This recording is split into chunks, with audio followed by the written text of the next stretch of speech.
Hi friends, എല്ലാവർക്കും ശ്രീ ബ്ലോഗിലേക്ക് സ്വാഗതം. അപ്പോൾ ഫ്രണ്ട്സ്, ഇനിയിപ്പോൾ ഇതിൻ്റെ വീഡിയോ ആയിട്ട് നിങ്ങളുടെ മുന്നിലോട്ട് വന്നിരിക്കുന്നത് നാളെ 2025 ഡിസംബർ 9 ചൊവ്വാഴ്ച 7 ജില്ലയിലെ വിദ്യാഭ്യാസ സ്ഥാപനങ്ങൾക്ക് അവധി പ്രഖ്യാപിച്ചിട്ടുണ്ട്. എവിടേക്കാണ് നമുക്ക് നോക്കാം. നേരെ വീഡിയോയിലോട്ട് പോകാം. ആദ്യമായിട്ടാണ് എൻ്റെ ചാനൽ കാണുന്നതെങ്കിൽ ഒന്ന് സബ്സ്ക്രൈബ് ചെയ്യുക. നാളെ 2025 ഡിസംബർ 9 തിരുവനന്തപുരം മുതൽ ഇടുക്കി വരെയുള്ള 7 ജില്ലയിലാണ് തദ്ദേശ സ്വയംഭരണ തെരഞ്ഞെടുപ്പ് നടക്കുന്നത്. അതിനാലാണ് ഈ 7 ജില്ലയിലും നാളെ പൊതു അവധി പ്രഖ്യാപിച്ചിട്ടുണ്ട്. ഏതൊക്കെയാണെന്ന് പറയാം.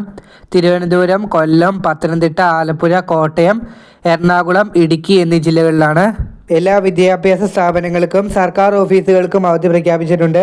അതോടൊപ്പം തന്നെ നാളെ ഡിസംബർ 9 സമസ്തയ്ക്ക് കീഴിൽ വരുന്ന മദ്രസകൾക്കും സ്ഥാപനങ്ങൾക്കും നാളെ ഈ 7 ജില്ലയിലും അവധിയായിരിക്കും. അപ്പം നമുക്ക് എന്തായാലും അടുത്തൊരു വീഡിയോയിൽ കാണാം. 10 പല ജില്ലയിലും അവധി വന്നിട്ടുണ്ട്. അത് മറ്റൊരു വീഡിയോയിൽ നിങ്ങളെ അറിയിക്കുന്നതാണ്. എല്ലാവർക്കും നന്ദി.